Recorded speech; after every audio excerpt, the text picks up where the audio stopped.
सर्वे संस्कृत मित्राणि नमः संस्कृता Eklavya classes TGT Sanskrit by Aryan sir channel पर आपका पुनः हार्दिक स्वागत एवं अभिनंदन करते हैं। मित्रों, जैसा कि हम लोग अव्ययी भाव समास का अध्ययन कर रहे थे, तो अव्ययी भाव समास में इसके पहले हम लोग जो है पश्चात के अर्थ में तक अध्ययन किए थे।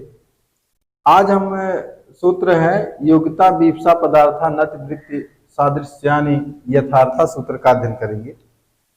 तो यह क्या कह रहा है देखेंगे। सूत्र क्या है? योग्यता विवक्षा पदार्था नति वृत्ति सादृश्यानि यथार्थ। तो यह जो है भट्टोजकृत वृत्ति से है। तो कहेंगे कि यथा का भाव, इसमें देखेंगे क्या कह रहा है। ये यथा का भाव, यथा का भाव योग्यता अर्थ में,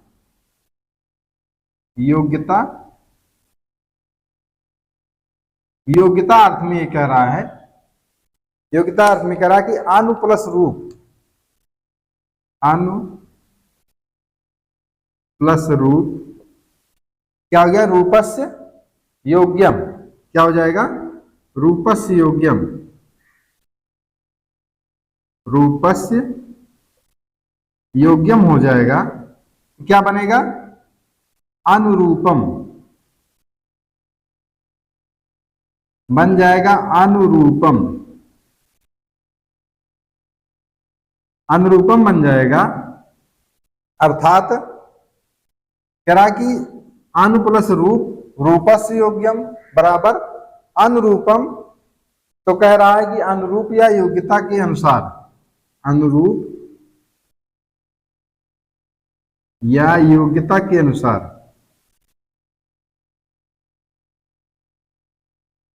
इसमें यही पूछेगा कि अनुरूपम किस अर्थ में आया है। अनुरूपम किस अर्थ में आएगा? तो आप क्या बताएंगे? यथा या योग्यता अर्थ में, यथा या योग्यता अर्थ में क्या आया है? अनुरूपम आया है। उसके बाद देखेंगे विवक्षा के अर्थ में, फिर है विवक्षा के अर्थ में।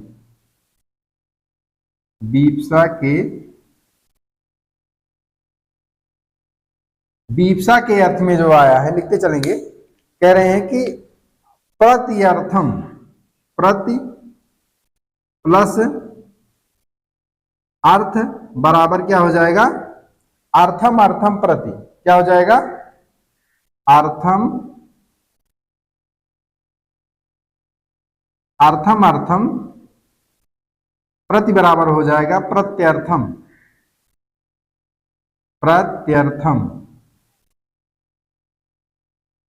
अर्थम अर्थम प्रति बराबर क्या हो जाएगा? प्रत्यर्थम या प्रत्येक अर्थ में। अर्थ हो जाएगा प्रत्येक अर्थ में। तो यही पूछेगा इसमें।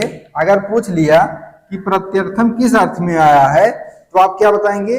विवक्षा के अर्थ में। किस अर्थ में आया है पूछेगा। जब प्रत्यर्थम किस अर्थ में आया है, तो आप क्या बताएंगे? विवक्षा के अर्थ में। प्रत्यर्थम विवक्षा के अर्थ में आया है। तो अगला देखेंगे हम अनतिक्रम्य के अर्थ में। इसी के बाद है अनतिक्रम्य के अर्थ में। हाँ, अनतिक्रम्य के अर्थ में, अनतिक्रम्य के अर्थ में देखेंगे। अनतिक्रम्य के अर्थ में है जैसे यथा प्लस शक्ति, यथा प्लस शक्ति क्या हो जाएगा? शक्तिम अनतिक्रम्य, शक्तिम अनतिक्रम्य, शक्तिम अनतिक्रम्य बराबर हो जाएगा यथा शक्ति, यथा शक्ति बराबर शक्ति के अनुसार। यथा शक्ति बराबर क्या हो जाएगा? शक्ति के अनुसार, शक्ति के अनुसार हो जाएगा। तो यही पूछेगा अगर यथाशक्ति किस अर्थ में आया है, यथाशक्ति किस अर्थ में आया है? अनतिक्रम्य के अर्थ में। वही कह रहा कि शक्तिम अनतिक्रम्य, वही कह रहे हैं कि यथा अगर किसका अर्थ में आया है, अनतिक्रम्य के अर्थ में। अगर यथाशक्ति पूछ लिया कि यथाशक्ति किस अर्थ में आया है, तो आप लोग क्या लगाएंगे, अनतिक्रम्य के अर्थ में यथाशक्ति आया है। पूछेंगे यथाशक्ति में कौन सा समास है, तो अव्ययी समास है, अव्ययी समास है। और क्या हो जाएगा, शक्तिम अनतिक्रम्य बराबर यथाशक्ति, या शक्ति के अनुसार। तो अगर पूछ लेगा कि यथाशक्ति किस अर्थ में आया है, तो आप क्या लगाएंगे, अनतिक्रम्य के अर्थ में। अब उसके बाद देखेंगे सादृश्य के अर्थ में।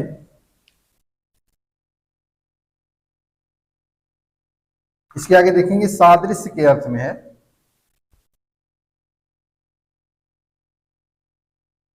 सादृश्य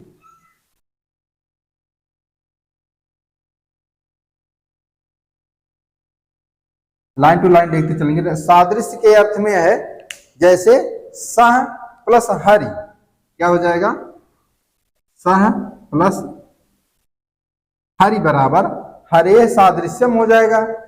सह प्लस हरि बराबर क्या हो जाएगा, हरे सादृश्यम हो जाएगा।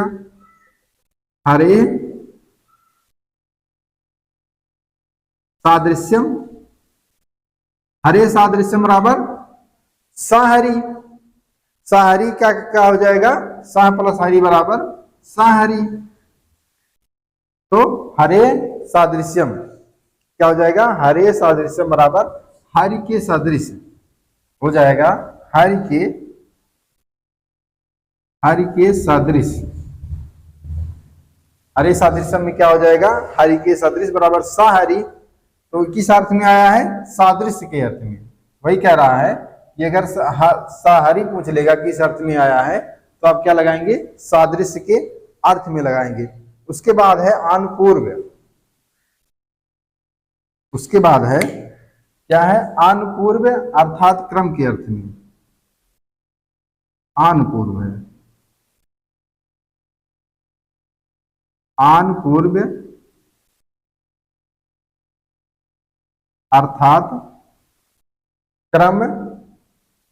अर्थात क्रम के अर्थ में, ऐसे लिखेंगे। आनुपूर्व अर्थात यथा के, अर्थात क्रम के अर्थ में क्या हो जाएगा, जैसे अनु प्लस ज्येष्ठम, अनु प्लस ज्येष्ठ। तो इसका जब हम करेंगे क्या हो जाएगा, ज्येष्ठानुपूर्वेण, ये होगा, हाँ, ज्येष्ठानुपूर्वेण, ज्येष्ठा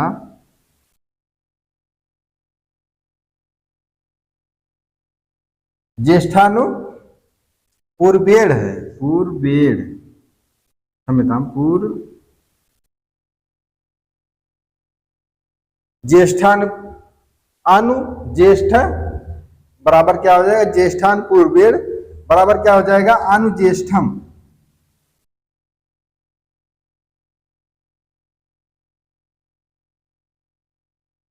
या ज्येष्ठ के अनुसार, अनुज्येष्ठम बराबर ज्येष्ठ के अनुसार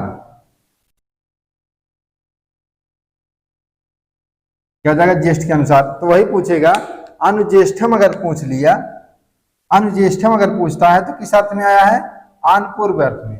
ज्येष्ठान पूर्वेण तो वही होगा, आनुपूर्व के अर्थ में क्या आया है, अनुज्येष्ठम आया है। तो योग पद्य।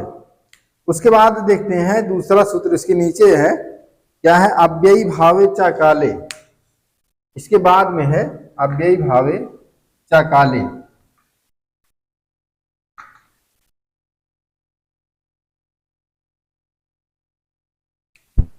सूत्र है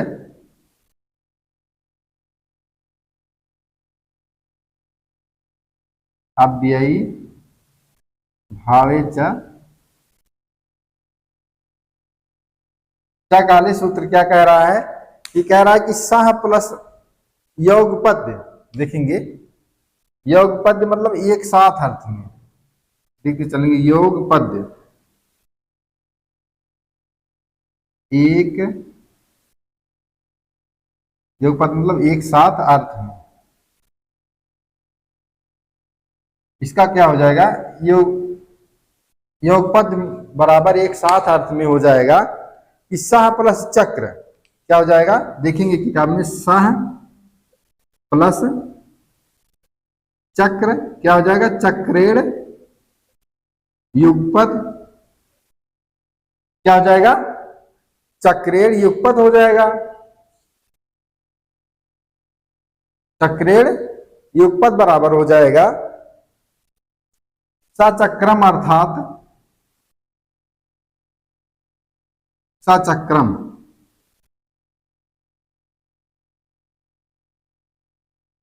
वही कह रहे हैं कि सह प्लस चक्र हो जाएगा, एक बार चक्रेड़ सह चक्र बराबर चक्रेड़ युगपद हो जाएगा सचक्रम अर्थात सचक्र अर्थात चक्र के साथ ही क्या हो जाएगा, चक्र के साथ ही। वही कह रहे हैं कि अव्ययी भाव में काल से भिन्न अर्थ में, यहां से देखेंगे कह रहे हैं कि अव्ययी भाव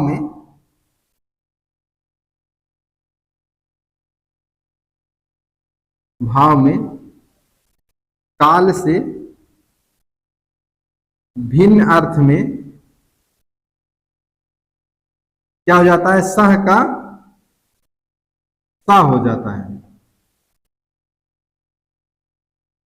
अव्ययी भाव में काल से भिन्न अर्थ में सह का क्या हो जाता है, सा हो जाता है। जैसे देखेंगे संपत्ति के अर्थ में, देखेंगे दूसरा संपत्ति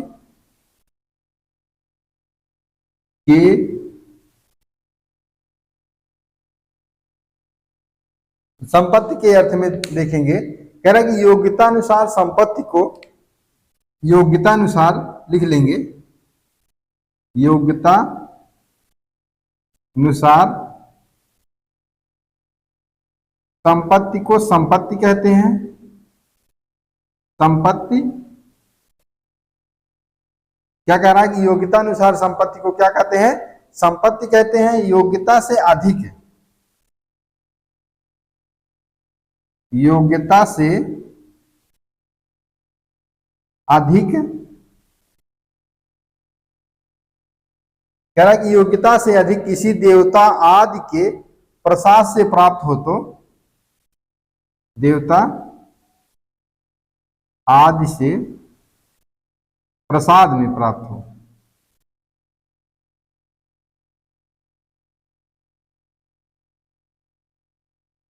प्रसाद में प्राप्ति हो तो उसे क्या कहते हैं, समृद्धि या रिद्धि कहते हैं। उसे हम क्या कहेंगे, समृद्धि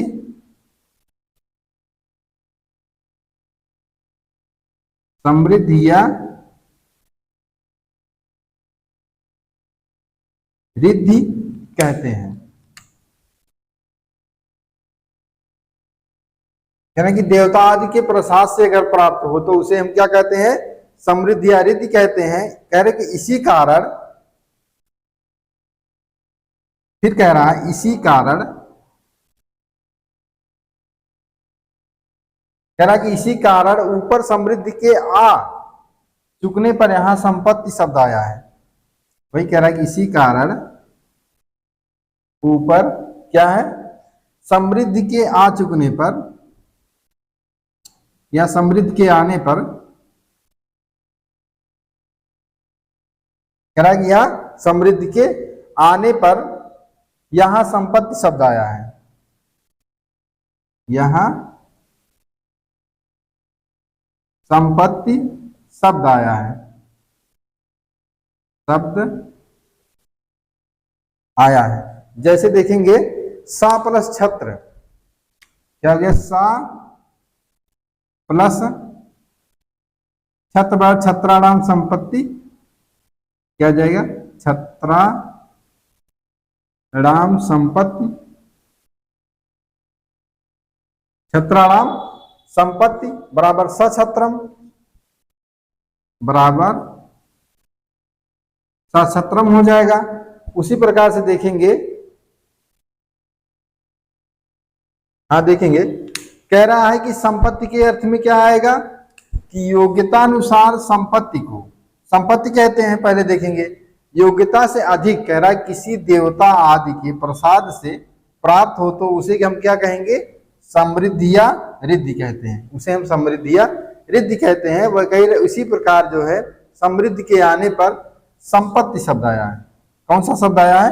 संपत्ति। जैसे छत्राणाम, छत्राणाम संपत्ति, यहाँ छत्राणाम समृद्धि होना चाहिए था, लेकिन यहाँ क्या हुआ? छत्राणाम संपत्ति बराबर सा प्लस छत्र, तो क्या हो जाएगा? छत्राणाम संपत्ति, जबकि होना चाहिए था समृद्धि। वही कह रहा है बराबर क्या हो जाएगा यहाँ पे? सछत्रम। तो सछत्रम अगर पूछेगा तो किस अर्थ में है आप लिखेंगे? सछत्रम अगर पूछता है तो किस अर्थ में आया है? संपत्ति अर्थ में। सछत्रम अगर पूछता है तो किस अर्थ में आया है? संपत्ति अर्थ में। यही ध्यान देना है कि वही कह रहे हैं कि योग्यता अनुसार संपत्ति को संपत्ति कहते हैं। योग्यता अनुसार संपत्ति को संपत्ति कहते हैं। वही कह रहे हैं योग्यता से अधिक देवता आदि के प्रसाद से प्राप्त हो तो उसे रिद्धि या समृद्धि कहते हैं। इस कारण समृद्धि के आने पर वहां पर संपत्ति शब्द आया। तो वही कह रहे हैं कौन सा शब्द आया? सा प्लस छत्र, छत्राणाम संपत्ति बराबर सछत्रम। सा प्लस छत्र, छत्राणाम संपत्ति बराबर सछत्रम। तो सछत्रम अगर पूछेगा किस अर्थ में आया है तो आप क्या बताएंगे? संपत्ति के अर्थ में आया है। आगे देखते हैं।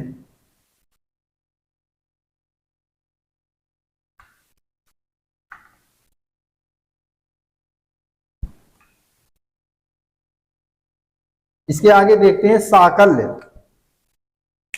इस अर्थ में साकल्य, सबको शामिल है, सबको शामिल करने के अर्थ में। साकल क्या कह रहे हैं? सबको शामिल करने के अर्थ में आ जाएगा। तो हो जाएगा सह प्लस त्रीडम, सह प्लस त्रीडम बराबर क्या हो जाएगा? त्रीडमपि अपरित्यज्य, त्रीडमपि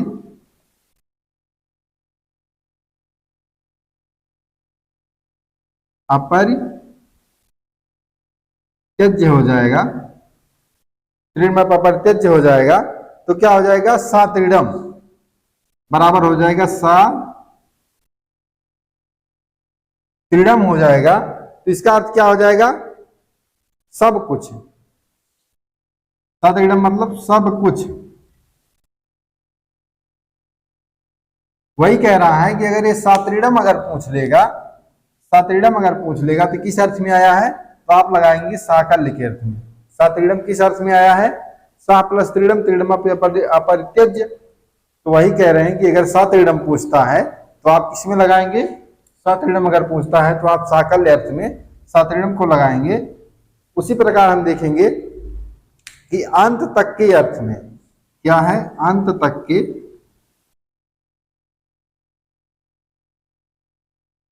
अर्थ में, अंत तक के अर्थ में क्या है?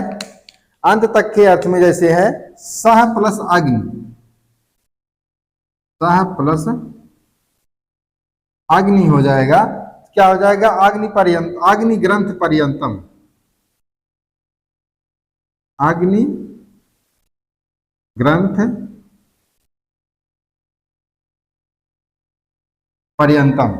सा प्लस अग्नि बराबर अग्निग्रंथ पर ग्रंथ पर्यंतम हो जाएगा। तो बराबर हो जाएगा साग्नि, बराबर क्या हो जाएगा? साग्नि। सह प्लस अग्नि, अग्नि ग्रंथ पर्यंतम में बराबर हो जाएगा क्या हो जाएगा? साग्नि हो जाएगा। तो इसका अर्थ हो जाएगा अग्निकांड पर्यंत, अग्निकांड पर्यंत क्या हो जाएगा? सा प्लस अग्नि बराबर साग्नि हो जाएगा।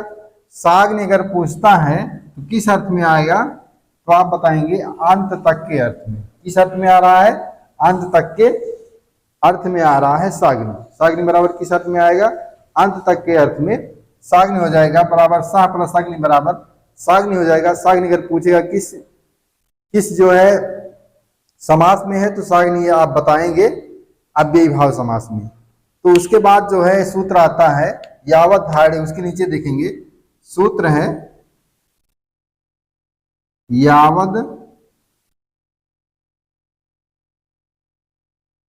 यावद धारणे सूत्र है। यह कह रहा है कि अवधारणा के अर्थ में, क्या कह रहा है? अवधारणा के अर्थ में के कह रहा कि अवधारणा के अर्थ में क्या हो जाएगा, यावद के साथ भी, यावद के साथ भी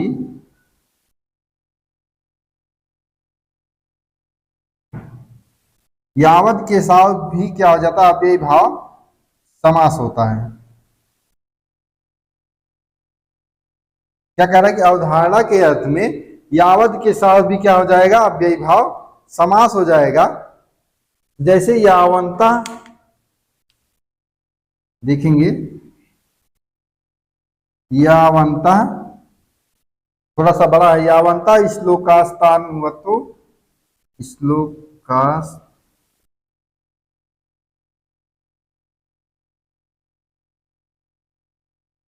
क्या है, यावंता श्लोकास्तान्वतो अच्युत प्रमाणा, अच्युत प्रमाणा प्रणामा है।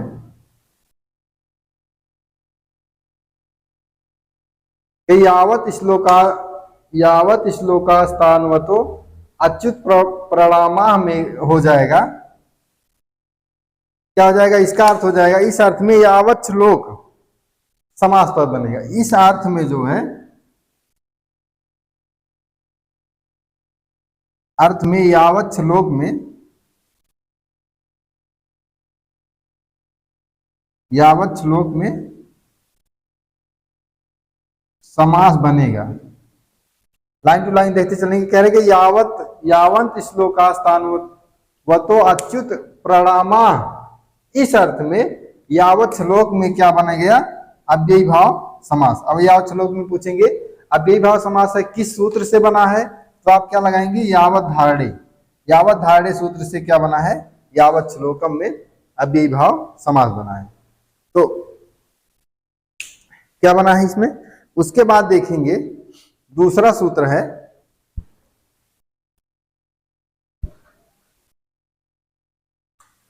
दूसरा सूत्र है देखेंगे,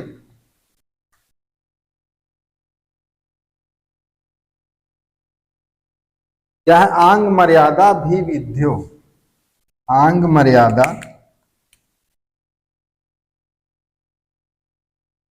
आंग मर्यादा भी विध्यो, यह सूत्र है। यह कह रहा है कि मर्यादा और अभिविध के अर्थ में, कह रहा है मर्यादा, मर्यादा और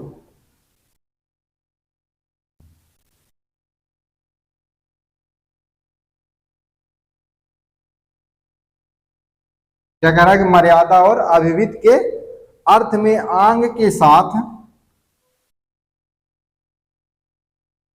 आंग के साथ विकल्प से, विकल्प से अव्ययी भाव समास भी होता है।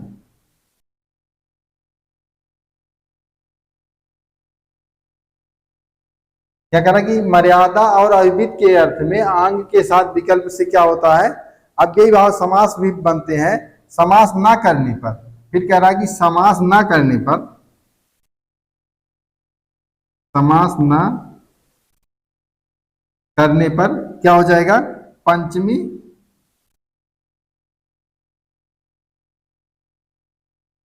समास ना करने पर पंचमी विभक्ति करनी पड़ती है।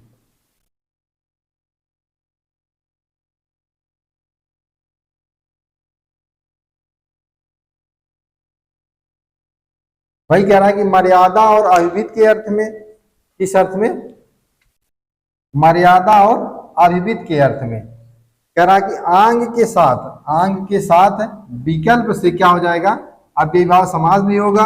और समास ना करने पर, वही कह रहा है समास ना करने पर पंचमी विभक्ति करनी पड़ती है। समास ना करने पर कौन सी विभक्ति करनी पड़ती है, पंचमी विभक्ति करनी पड़ती है।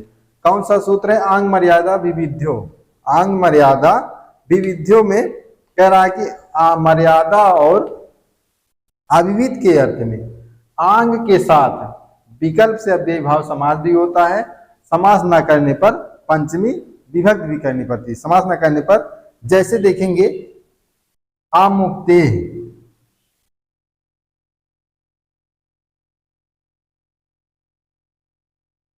आमुक्ते इति बराबर क्या हो जाएगा, आमुक्ति बराबर आमुक्ति, अर्थात जो है क्या हो जाएगा, मुक्ति पर्यंत, अर्थात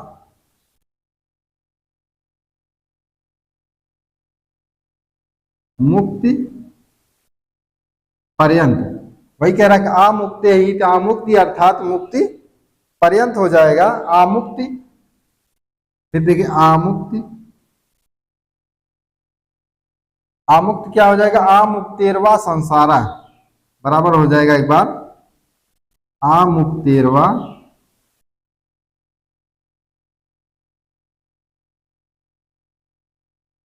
संसारा। आमुक्ते ही, आमुक्ति अर्थात मुक्त पर्यंत, फिर बनेगा आमुक्ति में आमुक्तेरवा संसारा। इसी प्रकार से बनेगा आबालम,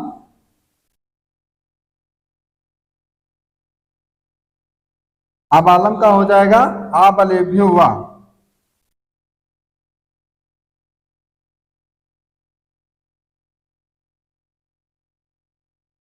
आबलेभ्यो वा से हो जाएगा आबालम हो जाएगा। इसका अर्थ क्या हो जाएगा, हरि भक्ति,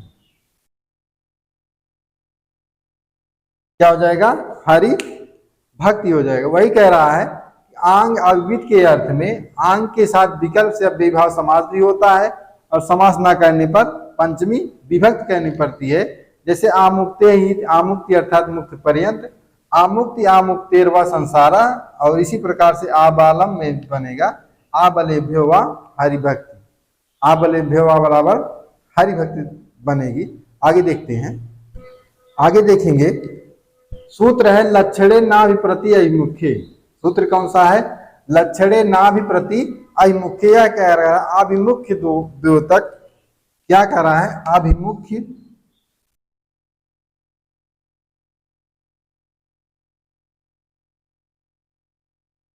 अभिमुख्य द्योतक कह रहा है कि अभि और प्रति, कौन सा, अभि और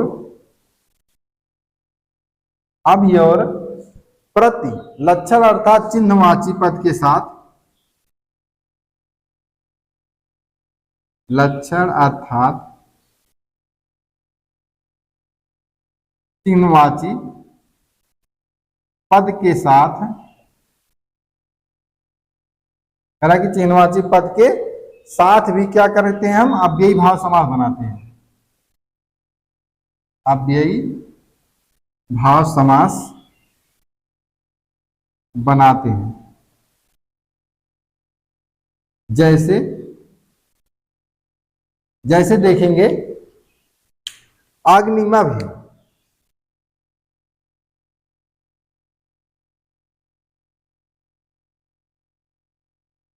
अग्नि मा भी इति बराबर क्या हो जाएगा, अभ्यग्नि, अग्नि में भी बराबर क्या हो जाएगा, अभ्यग्नि हो जाएगा। अभ्यग्नि का अर्थ क्या हो जाएगा, अग्नि प्रति इति। फिर देखेंगे अग्नि में भी अभ्यग्नि हो जाएगा, अग्नि प्रति, अग्नि प्रति इति बराबर क्या हो जाएगा, प्रत्यग्नि। वही कह रहा है कि अब यह प्रतिलक्षण चिन्हवाची शब्दों पद के साथ जो है अव्ययी भाव समास बनाते हैं। जैसे अग्निम भी बराबर अभ्यग्नि हो गया, अग्नि प्रति बराबर प्रत्यग्नि हो गया। कह रहा कि अभ्यग्नि और प्रत्यग्नि क्या है, अभ्यग्नि और क्या है, प्रत्यग्नि। अभ्यग्नि और प्रत्यग्नि जो है इसका आशय हो रहा है क्या, अग्नि की ओर, दोनों का असर किससे हो रहा है, अग्नि की ओर। वैसे जैसे सलभा पतंत, जो कीड़े होते हैं, जो अग्नि पाकर जो है वह कितना भी आप रोकी, वह जो है जैसे उजाले की तरफ ही जाते हैं। जो कीट पतंगा जो होते हैं, वो जो शाम को जैसे लाइट जलती है वहीं पर जाकर, चाहे वो जल भले जाए, लेकिन क्या कर रहा है, जैसे सलभा पतंग माने अग्नि की ओर जाते हैं। तो वही कह रहे हैं अग्निमावीत अभ्यग्नि हो गया और अग्नि प्रतीत बराबर प्रत्यग्नि हो गया। उसके बाद दो सूत्र और बचता है। सूत्र है अनुरियत समय। सूत्र है अनुरियत समय। अनुरियत समय कह रहा है कि जिस पदार्थ से किसी का समीप दिखाया जाता है, जिस पदार्थ से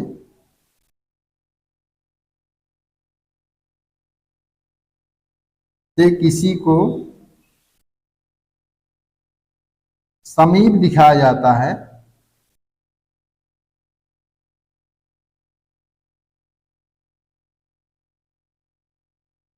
समीप दिखाया जाता है, कह रहा है कि उस लक्षणभूत पदार्थ में, उस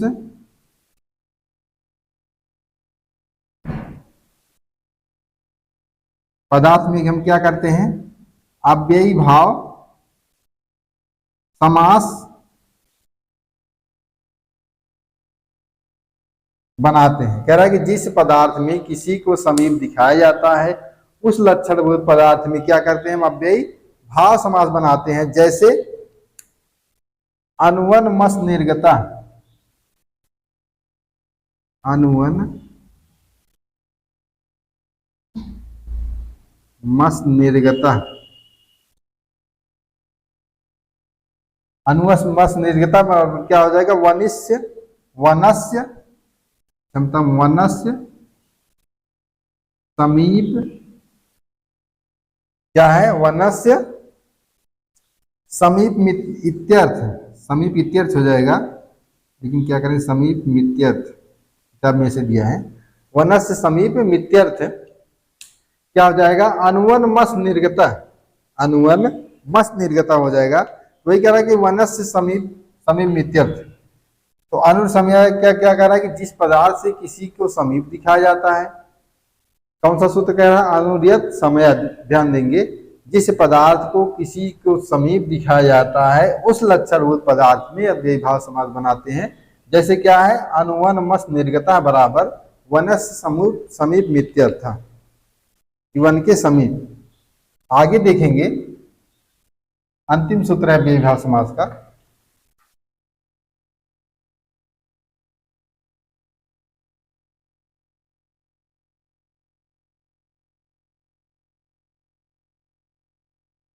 सूत्र है पारे मध्ये षष्ठ्यावा, पारे मध्ये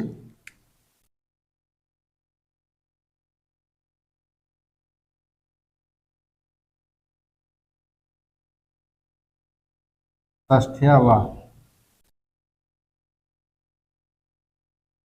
पारे मध्य षष्ठ्यावा, यह क्या कह रहा है, पारे और मध्य,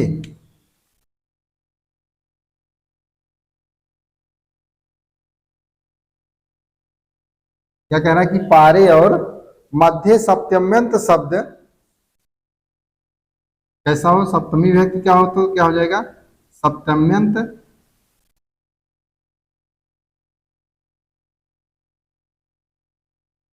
सप्तम्यंत शब्द जो है षष्ठ्यंत, क्या है, षष्ठ्यंत पद के साथ,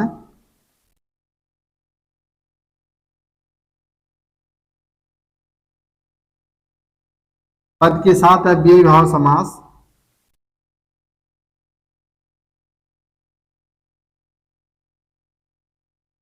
समास बनाते हैं। इसके साथ पारे और मध्य सप्तम्यंत शब्द षष्ठ्यंत पद के साथ अव्ययी भाव समास बनाते हैं।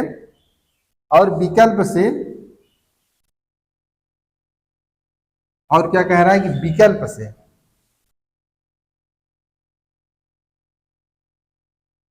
और विकल्प से हम क्या करेंगे, तत्पुरुष, कौन सा तत्पुरुष बनेंगे, षष्ठी तत्पुरुष, षष्ठी तत्पुरुष समास भी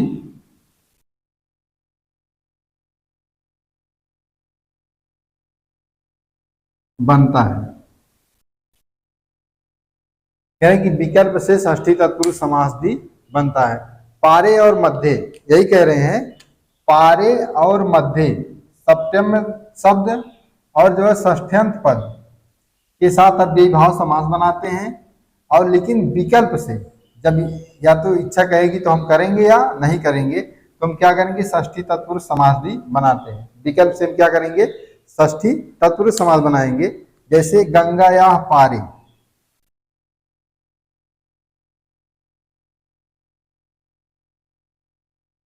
गंगायाः पारे इति, तो क्या हो जाएगा, क्या हो जाएगा, गंगायाः पारे इति बराबर क्या हो जाएगा, पारे गंगम, पारे,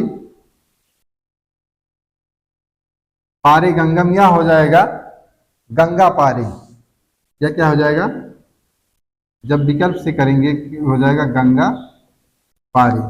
तो इसमें देखेंगे पारे गंगम में अगर पूछेगा या पूछा भी गया है, पारे गंगम में अव्ययी भाव, पारे गंगम में कौन सा समास है, अव्ययी भाव समास है। और गंगा पारे में जो है षष्ठी तत्पुरुष समास है। गंगा पारे में कौन सा समास है, षष्ठी तत्पुरुष समास है। इसी प्रकार से गंगायाः मध्ये इति,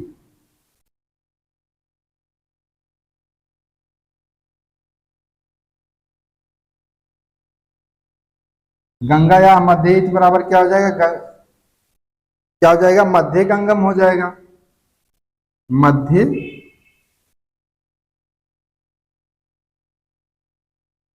मध्य गंगम, या क्या हो जाएगा, गंगा मध्य, इधर हो जाएगा गंगा मध्य, मध्य गंगम या गंगा मध्य। तो मध्य गंगम में क्या हो जाएगा, अव्ययी भाव हो जाएगा। और इसमें जो है क्या हो जाएगा, षष्ठी तत्पुरुष समास। वही कह रहे हैं कि अगर पूछेगा पारे गंगम में, हम क्या बताएंगे, अव्ययी भाव समास बनाएंगे। अगर गंगा पारे आ गया तो षष्ठी तत्पुरुष समास, यह पूछा गया है। और मध्य गंगम में अव्ययी भाव और गंगा मध्य में षष्ठी तत्पुरुष समास है। कुछ लोग कह रहे थे कि सर इंपॉर्टेंट पढ़ा दीजिए, तो सब इंपॉर्टेंट है, समझ लीजिए। हो सकता है पारे गंगम आया था और जो है मध्य गंगम अब की बार आ जाए, तो अभी भी आपके पास समय है, इसलिए जो है आप सब पढ़ते चाहिए, टॉपिक कोई ना छूटे, टॉपिक जो है कोई ना छूटे। जब पेपर होगा, हो सकता है कि आप जिसे इंपॉर्टेंट मान रहे हैं वो ना पूछ कर दूसरा पूछ ले, वो ना पूछकर दूसरा पूछ ले। इसलिए आपको जो है सभी सूत्रों को व्यवस्थित क्रम से पढ़ते चलना है।